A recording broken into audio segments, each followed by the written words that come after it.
Revenge of the Conquered.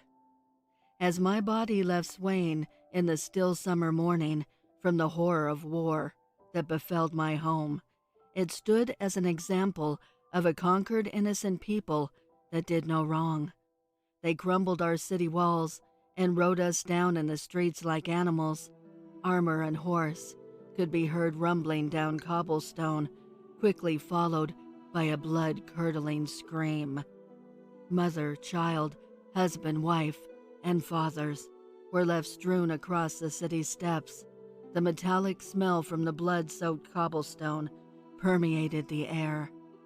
For those of us who were not slayed by the vicious knights on horseback were shackled and put into rows. We were the condemned, lined up to await our fates on the gallows. One by one were hung. All that could be heard in the silent hollow air was a jerking open of the loud wooden gallows door, then the snap of bone as the body fell through the gallows floor.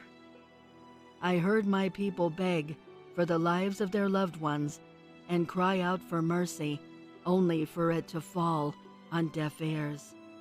As I stepped foot on the creaky gallows floor and felt the coarse noose wrap around my neck, I looked off into the distance.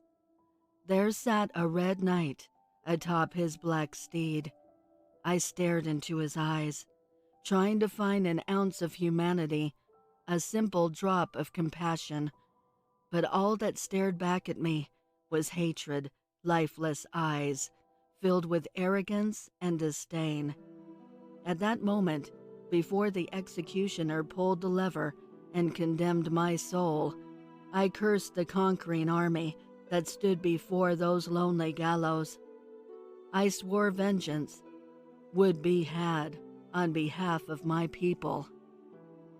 I begged for whatever unearthly power could bring me and my people back to this unkind world so we could exact the same cruelty and terror on those who brought it upon us.